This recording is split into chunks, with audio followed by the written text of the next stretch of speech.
Hola, ¿qué tal? Amigas, amigos televidentes, en Extra Plus un gusto saludarles, darles la bienvenida a esta edición especial, en este día que se ha dado como feriado por reposición del efeméride de este domingo, 1 de mayo, Día Internacional de los Trabajadores. No es Día Internacional del Trabajador, no es el Día Internacional del Trabajo, es el Día Internacional de los Trabajadores, recordando las luchas de los trabajadores por conseguir mejores condiciones para su trabajo, mejores salarios, reivindicaciones sociales, luchas que se han venido prolongando en el tiempo todavía al día de hoy. Leía rápidamente una definición que se hacía en internet diciendo que solamente los comunistas y los radicales son los que celebran el Día Internacional de los Trabajadores, pero la verdad es que es el día en que todos los que trabajamos por cuenta propia, asalariados, todos los que ejercemos algún tipo de trabajo privado, particular, doméstico, público, celebramos el hecho de que primero tenemos trabajo y tenemos además trabajo con mejores condiciones de las que había hace algún tiempo, y continuamos en la lucha de mejorar estas condiciones para todos los trabajadores. Para conversar un poco acerca del Día Internacional de los Trabajadores en Nicaragua está el doctor Rafael Casanova Fuertes. Muchas gracias, doctor, por estar con nosotros. Sí, muchas gracias, Néstor, por tu invitación, ¿verdad?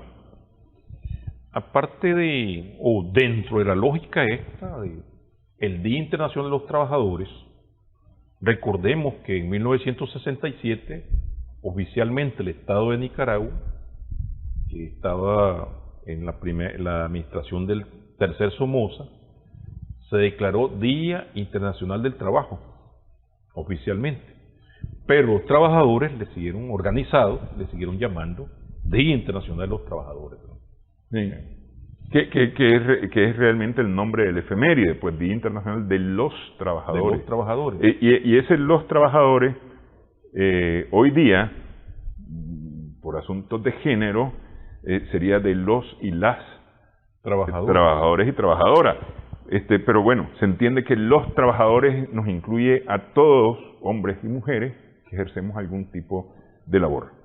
Sí, recordemos el tiempo histórico en que se establece, pues la fecha, ¿verdad? Que viene de 1886, que se reivindica por el hecho de que es cuando se genera la lucha por las 8 horas laborales, porque antes de eso, bueno, si nos remontamos un poco, cuando se desarrolla la Revolución Industrial, había trabajo de 18 horas, jornadas de 18 horas, o sea que si sacamos la cuenta, solamente habían 6 de descanso, ¿verdad? Sí.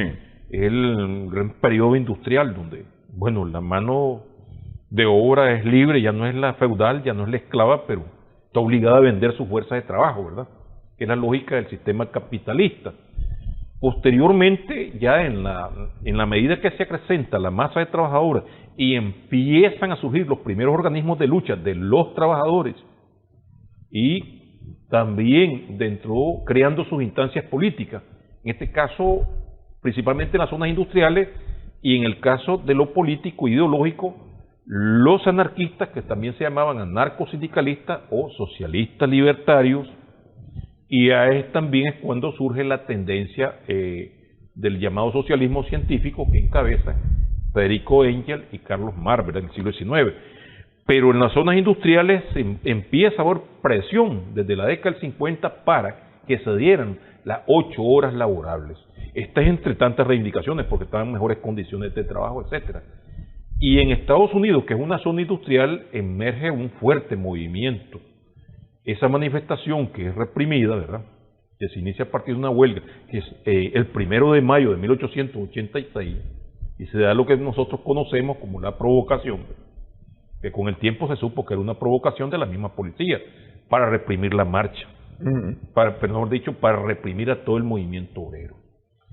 Este movimiento tuvo que haber mártires que fueron condenados al cadalso. Algunos de ellos fueron todos fueron declarados inocentes muchos años después, cuando ya estaban muertos, ya habían sido condenados a la horca, pero dejaron sentadas las bases para que, primero en los países industriales como Estados Unidos e Inglaterra, se quedara establecida las 8 horas laborables. Entonces eso fue muy importante. Con respecto al problema de género, recordemos de que los luchadores sociales de esa época enmarcaban el término masculino, pero dentro de la lógica que abarcaba a hombres y mujeres, porque la mano de obra femenil era enorme ya. Sí. Por ejemplo, el Día Internacional de la Mujer también se toma por, entre otras razones, porque son asesinadas unas obreras textiles. O sea, la patronal ahí en Estados Unidos, pero en Nueva York, prefieren encenderla, le pegan fuego a la fábrica junto con las obreras adentro. Porque inmediatamente con la Primera Guerra Mundial, sobre todo en la Europa, la mano de obra femenil fue determinante para mantener el desarrollo de las industrias en todos los campos. Sí. Entonces es muy importante el papel de la mujer como elemento productivo, pero trabajadora. Por ahí viene la iniciativa de decir mujeres, ¿cómo se llama? En el caso nuestro particular, hombres libres. Sandino no está excluyendo a la mujer. Sí. El hombre libre está metiendo también a la mujer, pero es la lógica del tiempo. Recordemos que no podemos romper con esa tradición de que primero fue creado el hombre dentro de la concepción religiosa y de la pero es que además, pues el idioma español ocupaba o ha ocupado todo el tiempo un término, es decir, por ejemplo, los hermanos, se trata de los hermanos y las hermanas, que sí, comparten una paternidad, una maternidad, ¿no? Los padres. Los padres, que se refiere a los padres y las madres, pues. Sí. Es decir, todo el tiempo hemos ocupado un ente que es el que define sí, a propósito de eso que decía, por ejemplo, en una familia solo había de 7 hermanos, solo había un hermano, los hijos decían, los hermanos. Hijos, sí, los hermanos. Sí. No era las hermanas y el hermano. Sí. Sí. Esa es particularidad. Ahora, con respecto al desarrollo de las luchas de los trabajadores, hay que tomar en cuenta de que es una riposta al desarrollo de las condiciones. Es decir, desarrollo del capital, desarrollo de la industrialización, aumento de la mano de obra obrera. Esto prácticamente implica que esos mismos niveles de explotación, hay una lo que le llaman presión-reacción. Reaccionan esos sectores que eran mayoritarios. Y viene aquella propuesta de crear el mundo sin explotadores, que es lo que plantean los grandes luchadores sociales y científicos del siglo XIX, que es una propuesta que, según la concepción del desarrollo histórico, sigue en pie, ¿verdad?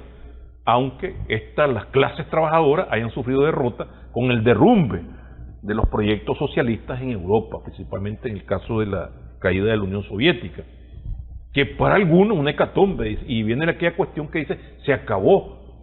No, eso no se ha acabado, la explotación del hombre por el hombre continúa y ha aumentado sobre todos los tiempos, y sobre todo con la globalización, implica de que la presión sobre las amplias mayorías continúa, y continúa siendo una propuesta. Sí, pero bueno, la verdad es que el hecho de que entre el año 89 y 91 del siglo pasado el proyecto socialista haya caído no necesariamente lleva a la caída del movimiento trabajador, el movimiento obrero, el movimiento industrial, el movimiento sindical, porque ese no es una organización que nace en la Unión Soviética, para empezar. Estamos hablando de Estados Unidos. Nace en Estados Unidos y nace en Inglaterra, especialmente Inglaterra, donde se produce la revolución industrial. Las Trade Union. Sí.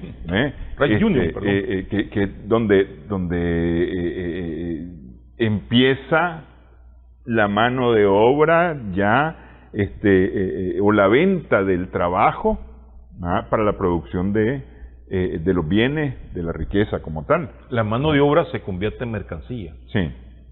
Y porque eso hay un error pues dentro del atraso ideológico, cultural que tenemos en estos países calificados en tiempo por una especie como de la periferia. Si esa empresa la heredó el hombre,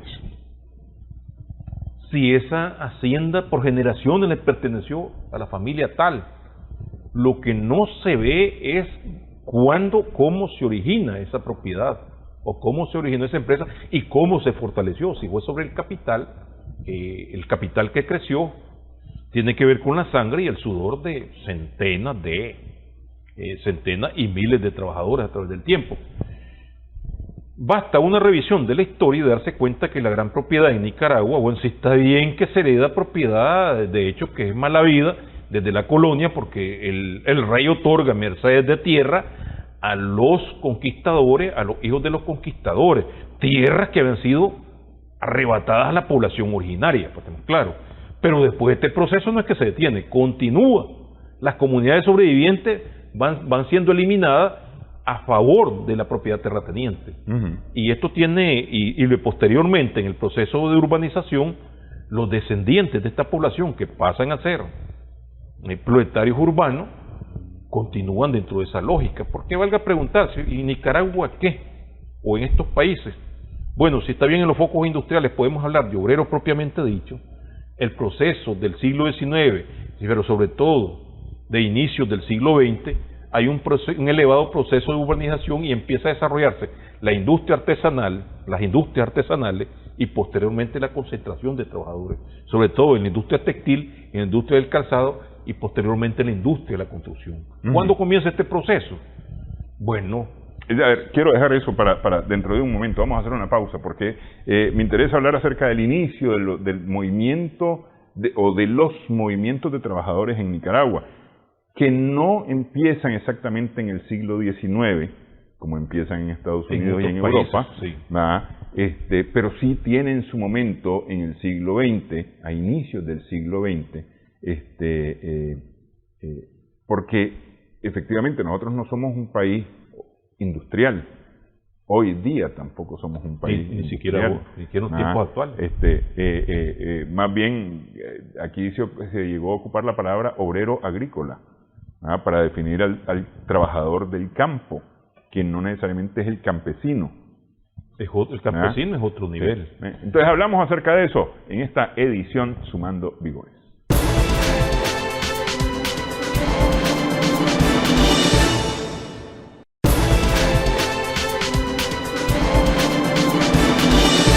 Continuamos sumando vigores en Extra Plus. Estamos conversando con el doctor Rafael Casanova.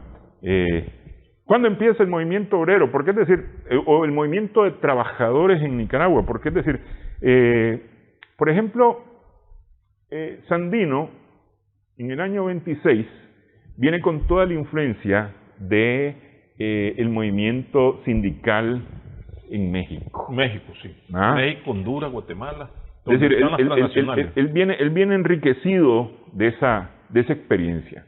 Sí. Pero él no funda movimientos obreros, movimientos de trabajadores. Él habla del cooperativismo. Él se mete al tema del cooperativismo, además de el tema de la guerra antiintervencionista. ¿Verdad? Pero ya hay un movimiento de trabajadores que apoya la lucha sandinista, que apoya la lucha de Sandino entre el año 26 y el año 33. Sí, hay que tomar en cuenta lo siguiente, el bajo, o como se dice clásicamente, el escaso desarrollo de las fuerzas productivas, o sea, esa mano de obra obrera propiamente calificada, que no es la de los países industriales. Eso es prácticamente propio de los centros industriales y de algunos países, sobre todo en el cono sur, en donde sí había altos niveles de proletarización, las minas, ¿verdad?, o grandes enclaves. Pero tampoco esto no puede, como quien dice, quedar en el aire, negar que dentro del territorio de Nicaragua existían una explotación y misericordia ya de los trabajadores nicaragüenses. En este caso, y además los enclaves. Perdido en la historia se encuentra, porque siempre volveríamos a decir, hay una falta, hay un gran vacío, porque nos hemos centrado más en la lucha de Sandino nos hemos centrado más en la lucha del Frente Sandinista, en las luchas político-militares, que en las formas de organización social. Y otra, en donde los protagonistas fueron los sectores organizados del movimiento sindical, trabajadores, como bien decía correctamente. Pero además de eso, en la costa atlántica, en los enclaves, hubo hasta una masacre que el protagonista fue el gobierno conservador de Adolfo Díaz. Una marcha de la Cruz del Río Grande que venía, el ejército conservador mató a más de una treintena de trabajadores. Algunos de estos trabajadores sobrevivientes se incorporaron posteriormente al ejército constitucionalista, ¿verdad? Y no habría que ver una falta que dentro de esto, las fuerzas obreras organizadas, incluso su primer partido obrero y su segundo partido obrero, primer partido obrero que es el Partido Trabajador Nicaragüense, PTN, y el Partido Socialista Nicaragüense que ha surgido en el 44, que se prolonga hasta el 79, parece que hubo muy pocos intelectuales que rescataran eso, y además de eso los intelectuales o los narradores o historiadores no han abordado ese lado de la historia, ¿verdad? Que es un vacío, es una falta que existe, o sea que hay que, otra generación tendrá que cumplir con ese legado, ¿verdad?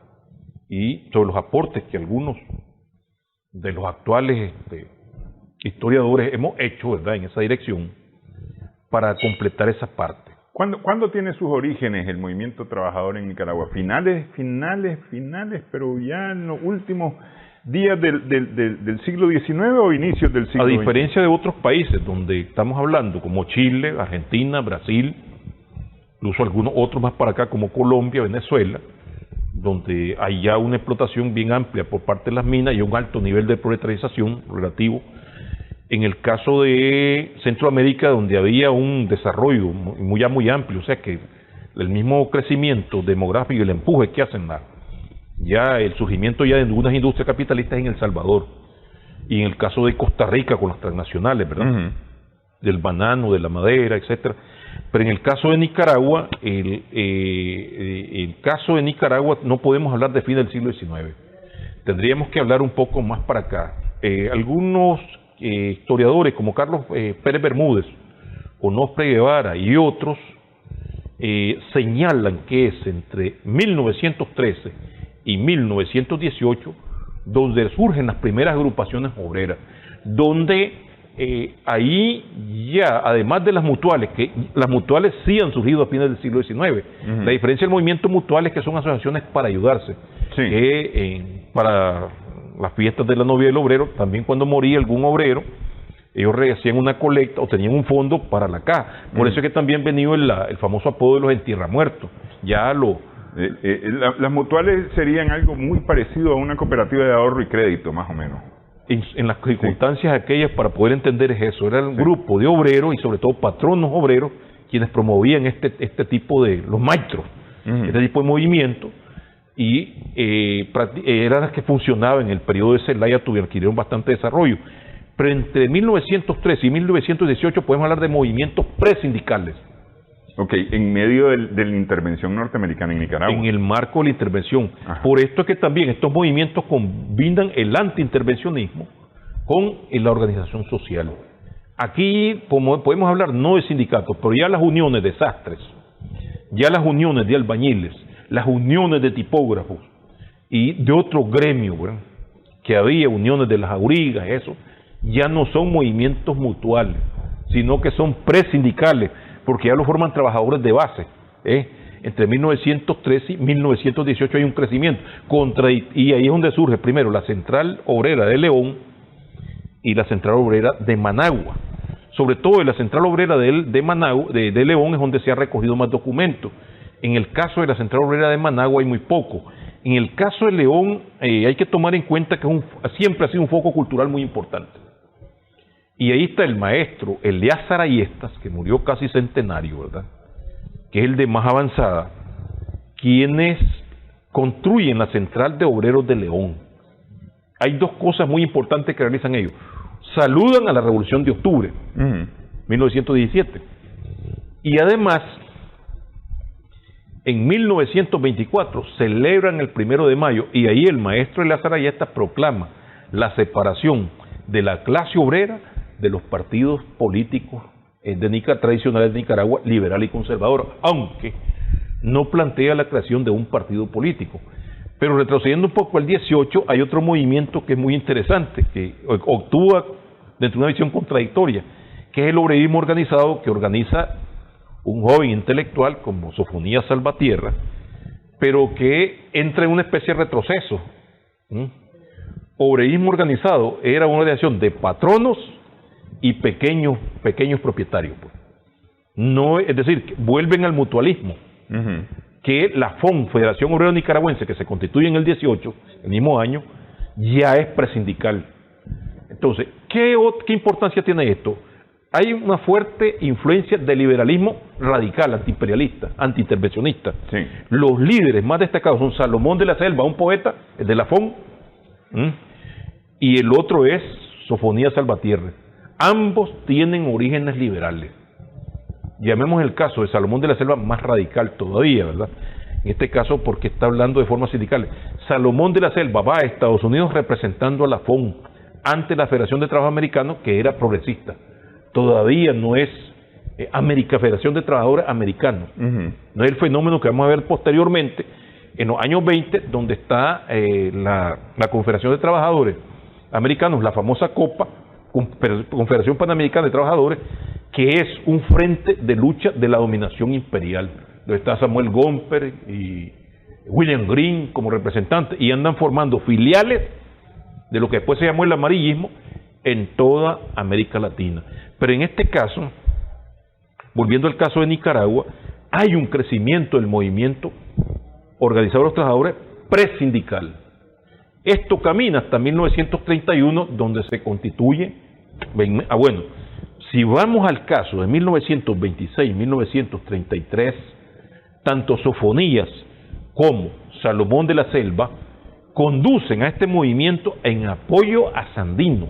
Sí. De ahí surgen incluso brazos como en la Unión Patriótica Nicaragüense en Managua y muchos incidentes que se dan en las ciudades donde ellos tienen bastante influencia, donde se dieron incluso, muy poco conocidas, muy poco divulgadas, ajusticiamientos de marinos yanquis en el sector urbano, y hay una vasta represión por parte de la marinería contra ellos, ¿verdad? Ahí hay alguien que hay que recordar, porque pasa esas etapas, el joven Pedro Turcio, que después se convierte en gran dirigente sindical en los años 60, posteriormente. Esta etapa del presindicalismo finaliza en 1931. En 1931, un 7 de agosto, se constituye el Partido Trabajador Nicaragüense. Ideológicamente, ¿qué es? ¿Cómo lo puede considerar? ¿Es marxista? No es marxista. ¿Es liberal? No es liberal tampoco. Sino llamaríamos un movimiento, se proclaman socialistas, pero si vemos su declaración es contradictoria. Hay fuerte influencia de la masonería, hay, aunque lo nieguen, fuerte influencia permeada del espiritualismo, de la teosofía, de toda una serie de elementos que no le dan una connotación premarxista socialista. Habían algunos elementos de izquierda que habían leído marxismo, como es el caso de Manuel Vivas Garay, por un lado, que tenía influencia, pareciera que fuera narcosindicalista, a veces socialista, no se define, parece que a partir de su vivencia en El Salvador. Jesús Maravilla Almendares, que también estuvo en El Salvador, y Carlos Pérez Bermúdez, que es muy importante Carlos Pérez Bermúdez porque es quien se entrevista con Farabundo Martí en el campamento de Sandino junto a otro, Salvador Sevilla. Un grupo de ellos tienen alguna influencia socialista, pues. Claro. Y Farabundo Martí, que se une a las filas de Ejército Defensor de la Soberanía Nacional, ya es comunista, viene de una experiencia en El Salvador de movimientos obreros, de movimientos sindicales, de organizaciones campesinas que lo han alimentado, de manera que cuando viene a Nicaragua, él viene, digamos, en ese ámbito viene muy avanzado. Tiene contactos internacionales. Sí. En El Salvador ya existía el Partido Comunista, de la cual Farabundo fue secretario general. Sí. Existe Socorro Rojo Internacional, que es un movimiento de apoyo a la Revolución Rusa, pues a la Unión Soviética. Es decir, Socorro Rojo Internacional, ¿cómo será? Necesitan recursos para la sobrevivencia de la Unión Soviética. Y además está la Internacional, ya está adscrito el Partido Comunista Salvadoreño a la Internacional Comunista. La Unión Soviética, que todavía no ha entrado en guerra con Alemania. Con Alemania. Con la invasión de Hitler que se produce sí. Más tarde, en el año 41. Eso ya el periodo que estamos hablando, ya las secciones de la Tercera Internacional, con los que empiezan a llamar partidos comunistas, se están dando en otros países. En Centroamérica solamente existe en Costa Rica, que se llama inicialmente Partido Comunista de Costa Rica y después pasa a llamarse Vanguardia Popular, y el Partido Comunista Salvadoreño. Hubo un intento en 1924, es importante destacarlo. Vanguardia Popular, que se llega a convertir en una de las paralelas históricas ticas junto a Liberación, ¿no? No. Esa es Unidad Social Cristiana, que es la contraparte de donde viene Calderón. Ellos siguieron siendo dentro de la línea pues marxista. Hubo un intento de crear el Partido Comunista Centroamericano en 1924, fracasó pues. Es decir, esos intentos pues. En Nicaragua el eje principal que se le otorga, incluso en la historia, es al movimiento de Sandino, por las dimensiones nacionales e internacionales que tiene. Pero de paralela viene surgiendo ese movimiento obrero. ¿Cuáles son las primeras demandas de este movimiento de trabajadores en Nicaragua? Porque es decir, sí, apoyan la lucha de Sandino, en el contexto de la guerra antiintervencionista, pero ya antes de Sandino ya existían estos gérmenes, digamos, de la organización, de lo que más tarde va a ser la organización sindical de trabajadores en Nicaragua. Pero empiezan con algún tipo de demandas. ¿Cuáles son estas demandas? Hacemos la pausa. Vamos a conversar sobre esto. Regresamos en breve en Sumando Vigores en Extra Plus.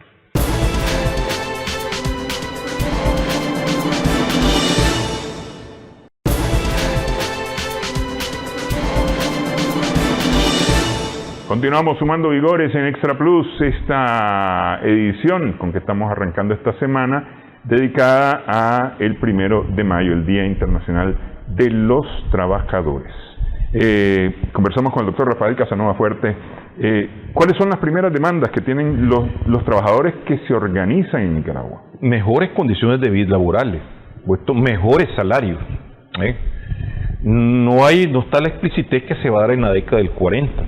Totalmente, pero demandan, hay demandas propias, sobre todo en la cuestión esta de los enclaves, se demandaban mejores condiciones laborales y mejores salarios, porque volvemos nuevamente al caso de los focos industriales, donde en el caso de Estados Unidos y posteriormente de Inglaterra y posteriormente en otros países, sí mejoran las condiciones de vida de los trabajadores, seguridad laboral, seguridad social, jornada de 8 horas y elevación de salario, pero a la periferia, donde también habían empresas norteamericanas, empresas de estas zonas industriales, todo lo contrario, las condiciones salariales y condiciones de vida de los trabajadores no mejoran en lo absoluto. Entonces de ahí vienen los famosos 1 de mayo, donde no era celebración, sino que eran jornadas de lucha, jornadas de demandas que habían por mejores condiciones de vida. Lo que hay que tomar en cuenta al momento de analizar el trabajo del PTN, que inicia la misión de formar los primeros sindicatos formales, ya movimiento sindical como tal, a partir de 1931, sindicato de las aurigas, sindicato de albañiles, sindicato de carpinteros, ya no son las uniones, sindicato de zapateros. Estos movimientos prácticamente no tienen como confrontación prácticamente a una empresa capitalista, sino que lo que tienen en confrontación en esa etapa son a los patronos, en el caso a los maitos patronos, pero no creamos de que era una zapatería como las que conocimos ya nosotros en la parte pues ya decadente, sino de que eran prácticamente zapaterías que tenían 80 operarios, y vinieron aumentando posteriormente en la década del 40 con las industrias sustitutivas. Costureras, habían, 14, 20 costureras, talleres pequeños de carpintería, de mueblería y todo eso, que aglutinaban 20 hasta 40 operarios, y por supuesto los aprendices, estaba el maestro. Entonces las demandas eran contra el maestro. Por eso es la diferencia que hay ya de la organización del organismo organizado, que es organización de maestros principalmente, y que arrastran algunos oficiales, en este caso los sindicatos ya le demandan mejores condiciones al maestro. Entonces, pero no es exactamente contra el patrón, es contra el, digamos, el capataz, de alguna manera. No, contra el maestro y sobre todo es contra el maestro, claro. Ahí viene la connotación clasista que le viene dando gente como Manuel Vivagaray. Claro, el surgimiento de este partido y también de sus sindicatos se da en una situación contradictoria, de igual manera que en los 40. Es el emergimiento de la dictadura, que ya desde entonces Somoza García, con la visión social demagógica que vino desarrollando, trata de captar al movimiento obrero a su favor. Y ahí el nacimiento de las casas de los obreros, etcétera. Fue en el 45 exactamente, que hay una gran confusión enorme. Por ahí nos encontramos gente con supuesto desarrollo político que, para justificar en los 2000, en los 90 y en los 2000, dirigentes sindicales, de todas maneras dicen esas casas las regaló Somoza. Eso es totalmente falso. Somoza no era Santa Claus, ni era tan buena y tenía tantos recursos para andar regalando casas del obrero. Se establece una ley de establecimiento de casas del obrero, que Somoza, por supuesto, la hacen en función de atraerse a ese sector. Pero las casas del obrero en las principales ciudades, los principales departamentos del norte y el Pacífico Centro, se convirtieron en escenarios de lucha antidictatorial y antisistema. ¿Se entiende cuando digo antisistema? Anticapitalista. Y en mi opinión, creo que debieron de haber sido conservadas esas casas del obrero. Ahorita solo tenemos que se conservan la de León y la de Managua, ¿verdad? Sí. Pero bien, volviendo a esa etapa, ¿verdad? Y caminando un poquito para acá, ¿verdad? El PTN desaparece, víctima de la represión de la emergente dictadura que surge en 1936 tras el asesinato de Sandino.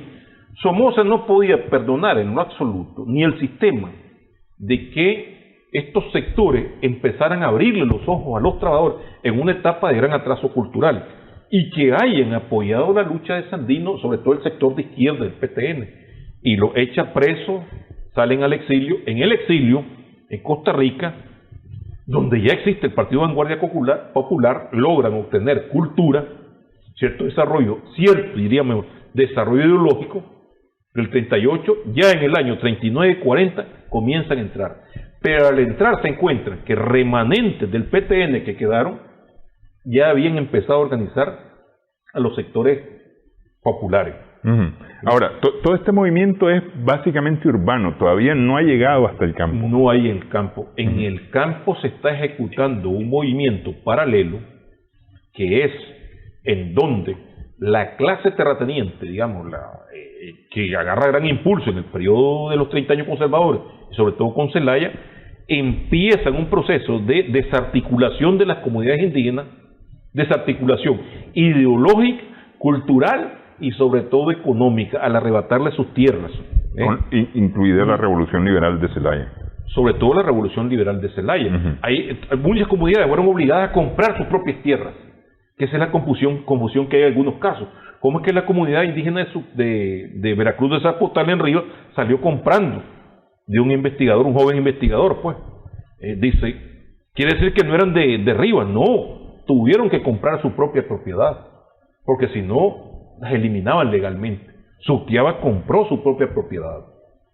Es decir, las comunidades indígenas del norte, donde hay demanda de mano de obra en la caficultura, empezaron a ser ocupadas. Ahí hay una complicidad entre terratenientes nacionales, terratenientes extranjeros que llegan del exterior, y el Estado, por supuesto, el Estado de Zelaya y el Estado conservador. Hay un caso, pero increíble, que solo creo que en Nicaragua pasa, ¿verdad? Seguro que hay un caso similar en otros países, pero es el que conozco, ¿verdad? Donde la familia Díaz, yo no sé si tienen alguna relación con Bernardino Díaz Ochoa, ¿verdad? Porque la mamá de Bernardino, destacada dirigente sindical, ha sido olvidada. En el caso, Viviano Díaz se niega a vender su propiedad a un precio guatemojado y hace demanda al Estado. Y se sostiene de 1915 hasta 1965, sus descendientes ganaron el pleito, ya los nietos de Viviano Díaz. Indígenas que permanecieron en lucha. Entonces hay una violenta lucha de los comuneros indígenas sobrevivientes en el campo, y paralelo en el sector urbano camina ese proceso del que estamos hablando. Las demandas son totalmente distintas, es decir, aquí tiene que ver con la tierra y lo que produce la tierra. Vuelvo nuevamente a esa gran demanda que hay en la historia de Nicaragua. No hay historia social, es atrasos. Porque luego este movimiento rural se junta en los años 60, sobre todo a fines de los 50, con el movimiento urbano. Y ahí es donde surgen figuras como Bernardino Díaz Ochoa, los hermanos Centeno de Rancho Grande, jóvenes en ese entonces, la familia de Amada Pineda, los Arauz, los Centeno, los Arteta, los Flores Ortega, los Martínez, algunos después se vinculan a la lucha político-militar, pero aparece como que el frente los conquista. Es decir, volvemos a aquel fenómeno como que están esperando una visión mesiánica. No, aquí tenemos que tomar en cuenta los aportes de Rudé, Georges Rudé, donde dice que en el interior de las comunidades, sean estas urbanas o rurales, la población a partir de su propia experiencia viene definiendo lo que se llama ideología popular. Lo que es justo y lo que es injusto lo está viviendo en carne propia. Como que retrocedemos, aquí retrocedería yo a mi tesis magistral allá en el siglo XIX, en donde la población indígena comunera asume el liberalismo, pero ya tiene claro cuál es la contradicción. Los derechos del hombre, dice el liberalismo, los derechos naturales, los derechos de los indígenas a seguir sobreviviendo como comunidad. En contraste con la visión que tiene el Estado terrateniente del siglo XIX de la propiedad privada y eliminar la tierra comunal. Entonces, la población indígena se liga con preceptos del liberalismo para defender sus posiciones. En el siglo XX, ya la cuestión cambia. Los preceptos del socialismo, ya en la década, fines de la década del 50 y la década en el sector rural, esto se plega y es muy importante. ¿Qué decías al inicio? Una cosa es decir campesino y otra cosa es decir obrero agrícola. Desde 1961, 62, 63, en todo el Pacífico de Nicaragua, los sindicatos de obreros agrícolas que surgen de la base. Desafortunadamente en el 69, ¡pum!, se pegó un corte. Al estilo nicaragüense con el sonido, ¡pum!, un corte. Se empieza a organizar desde arriba, la TC, desde arriba, y se cuarta el desarrollo que venía desde las bases. Ahí hay un corte que es interesante analizarlo, porque no es lo mismo una organización que viene desde las bases como lo hace desde arriba. Ok, quiero meterme en la parte ideológica de todo este asunto, porque es decir, el movimiento nace, sin partido, no necesariamente está apadrinado por algún partido, no necesariamente depende ideológicamente de una organización partidaria, lo que no le quita ideología, porque es decir, al final de cuentas, esto tiene que ver ciertamente con el liberalismo, ¿verdad? No el liberalismo como lo entendemos en Nicaragua, sino el liberalismo doctrinario, doctrinario, ¿verdad? Tiene que ver con el pensamiento marxista, que de una u otra forma llena estos espacios o alimenta estos espacios, ¿verdad? Y me parece a mí que la Revolución de Octubre, el marxismo, el leninismo, juegan aquí también un papel muy importante. Hacemos la pausa, hablamos acerca de esto, sumando vigores en Extra Plus.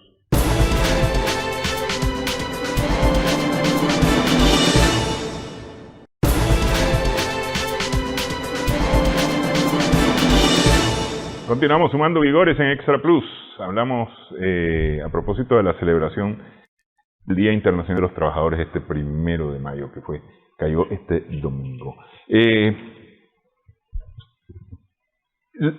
En sus orígenes no hay directamente una influencia partidaria, sin embargo hay una fuerte presencia ideológica en el caso de Nicaragua, bueno, en lo general en el movimiento trabajador, en la organización de trabajadores, pero en el caso de Nicaragua, al grado que llegan a tener su propio partido, el Partido de los Trabajadores de Nicaragua.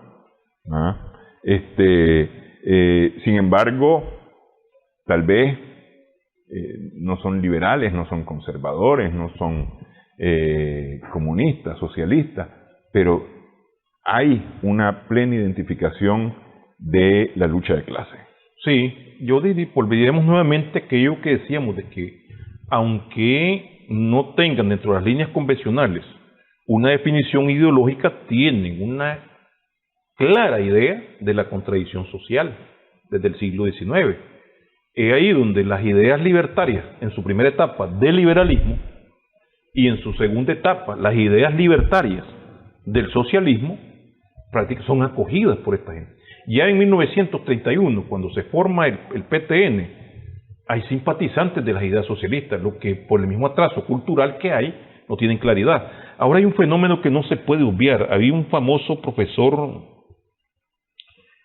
Rafael de la Sena, un profesor español, que en la etapa de Somoza García, hay que ver las aristas de Somoza García. Somoza García, dentro de los inicios de la dictadura, al salir airoso de distintas conspiraciones en su contra, adoptó una postura de seguridad. Entonces él cree que él puede dirigir el movimiento obrero. Él cree que él puede controlar la situación, por ejemplo. En el proceso de modernización de la educación, él trae a un grupo de profesores republicanos. Y no importa que Edelberto Torres Espinosa sea opositor o tenga esa idea, pero es un hombre con una vasta experiencia pedagógica. Y entonces Somoza quiere poner a Nicaragua en el campo de la educación a la altura de los demás países, de Costa Rica, Venezuela, etcétera, a partir de las mismas ideas. Y él se trae de Chile a un grupo de españoles y a un grupo de chilenos mismos. Que por ahí el último remanente era Gran Bimber Villarroel. Son pedagogos, pero que tienen ideas avanzadas.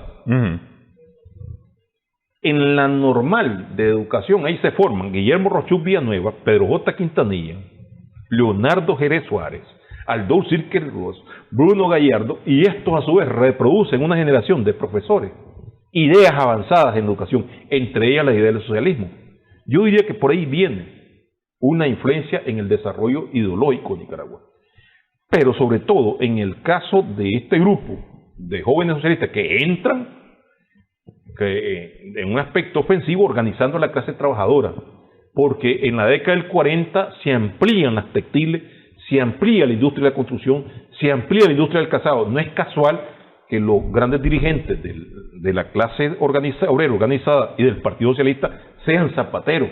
Y es que esa es una cosa que a mí me llama la atención. ¿Por qué no el Partido Comunista y es el Partido Socialista el que se dedica a esto?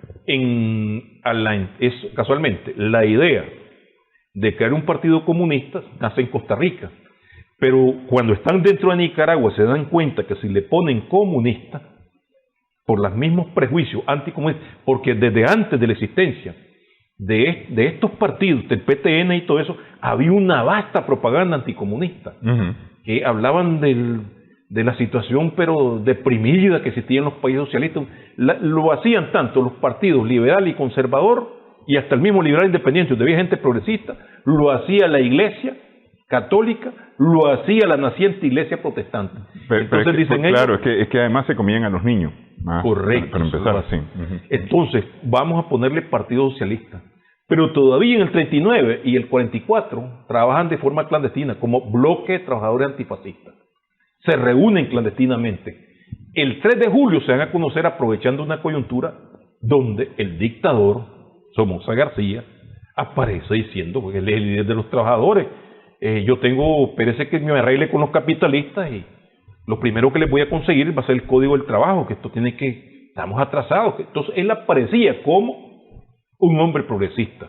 Los bisoños socialistas, fuertemente influidos por el brauderismo que proclama la conciliación de clases, fuertemente influidos por Lombardo Toledano del PRI o del partido PER, el antecedente del PRI, Partido Revolucionario Institucional de México, y en cierto caso por los éxitos que han logrado los comunistas ticos en una circunstancia diferente con Calderón Guardia, que logran el establecimiento de la Caja del Seguro Social, una serie de reformas muy importantes en 1942-43. Entonces, esto influencia a estos sectores, pero por otro lado tienen un partido conservador con un lenguaje mucho más anticomunista, mucho más reaccionario que el mismo Somoza. Somoza, en su demagogia, lo deja trabajar con la idea de manipular el movimiento obrero. Esta es una primera etapa que va del 44 a 1948.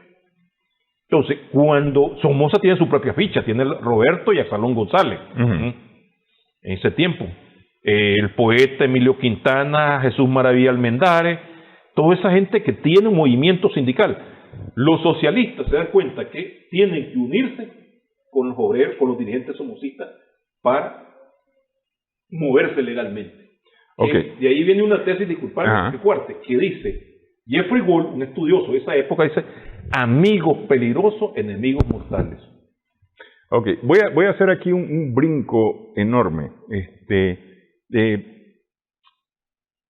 El Código del Trabajo, la seguridad social son triunfos del movimiento de trabajadores en Nicaragua. Fueron demandas de los trabajadores, igual que la Liga de Inquilinos, y se llevaron a ley. Lo que pasa es que volvemos nuevamente como el caso de las casas del obrero. Las otorgó la administración de Somoza García, las otorgó la administración de Luis Somoza de Baile, el doctor René Chic. Son demandas que hacía la clase obrera. Yo creo que si no ha habido un fuerte movimiento sindical con independencia de las limitaciones reformistas que tenía, porque eran jóvenes en el tiempo, jóvenes en edad y jóvenes ideológicamente, y eso sirvió para que los atacaran después, ¿verdad? Tanto la derecha reaccionaria como aliados de Somoza, y la izquierda que posteriormente surge en el frente de reformistas. Pero bueno, el abuelo no tiene, el nieto tiene la culpa de pagar los pecados del abuelo, decía alguien por ahí, ¿verdad? En este caso, si Somoza no ha visto un movimiento obrero en la calle demandando, el Código del Trabajo es innecesario.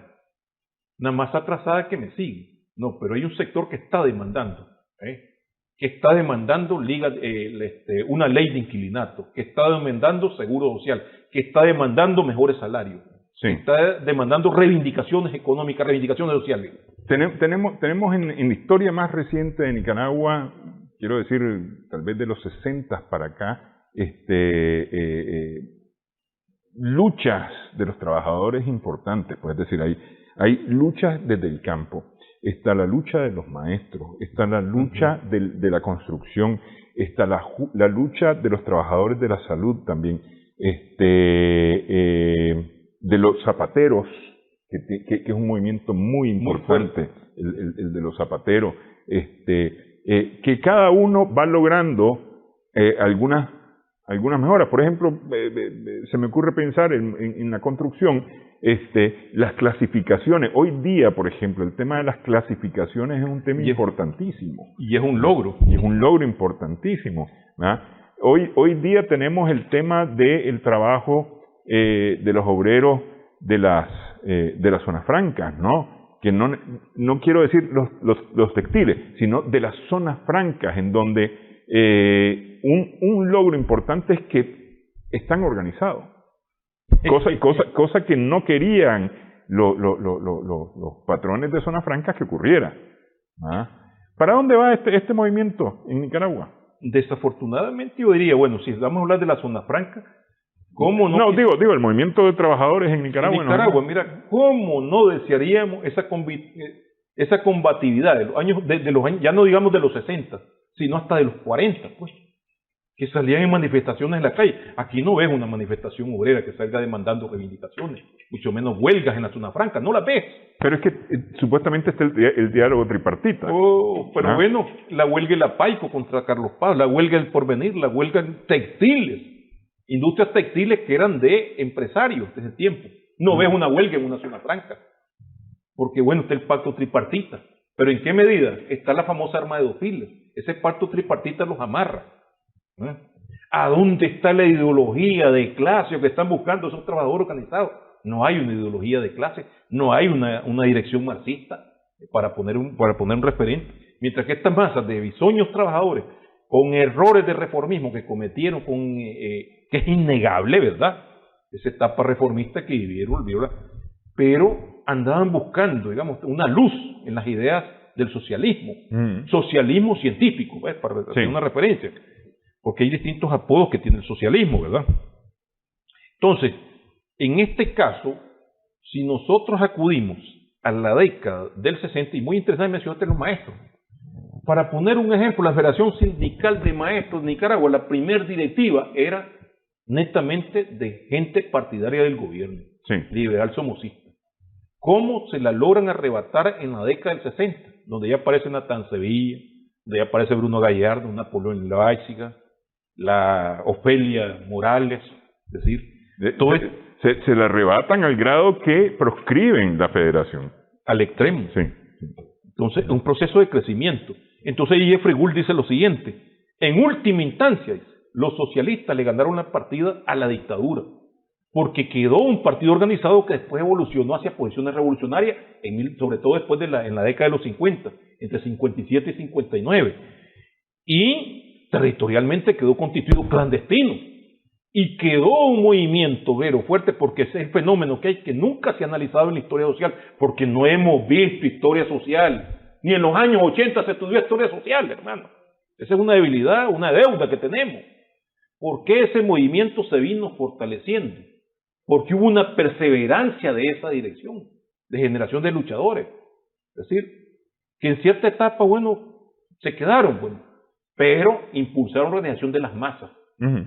Sin esa organización de las masas y la divulgación de las ideas socialistas, jamás hubiera surgido un Carlos Fonseca revolucionario, un Tomás Borges revolucionario, un Silvio Mayorga revolucionario, un Noel Guerrero revolucionario, y que fundaran otra organización revolucionaria, Frente Sandinista de Liberación Nacional, que innegablemente dirigió la toma del poder y la lucha por derrumbar la dictadura.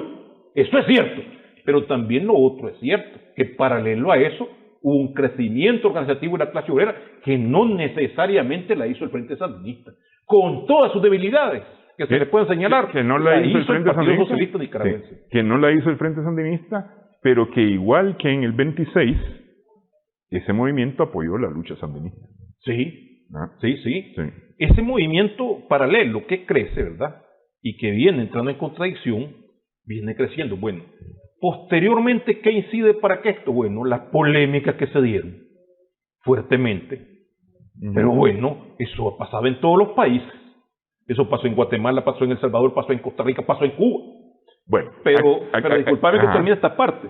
Y a propósito que mencioné Cuba, el máximo dirigente de la Revolución Cubana en una plaza y dentro de los problemas que hicieron para la constitución del partido único, que aquí no se constituyó ese partido, de unidad de toda la izquierda, dijo, reconociendo el papel, correspondió a otra generación de revolucionarios poder hacer lo que no iban a hacer. Solo nosotros podíamos dirigir la lucha en la forma como la dirigimos, en este caso, la lucha armada. Pero no se puede negar el esfuerzo de generaciones de comunistas que entregaron su tesón y hasta su sangre en el desarrollo de las ideas socialistas y la volvieron atractiva para un sector de la juventud, en este caso Fidel, sí, hablando de la Revolución Cubana. Aquí se cayó en un sectarismo muy cerrado, en negar los aportes del otro. Yo diría de forma innecesaria. De forma innecesaria. Bueno, me parece que este programa queda el reto para los investigadores, para los estudiosos, justamente de ir rellenando estos espacios de la historia que hemos mencionado aquí con el doctor Casanova, que es importante rescatar por la memoria histórica de los nicaragüenses. Quiero agradecerle, doctor, esta platicada. Bueno, muchas gracias. Sí. Gracias también a nuestras amigas, amigos televidentes, para los trabajadores. Vamos, adelante, seguimos en lucha, todos los trabajadores.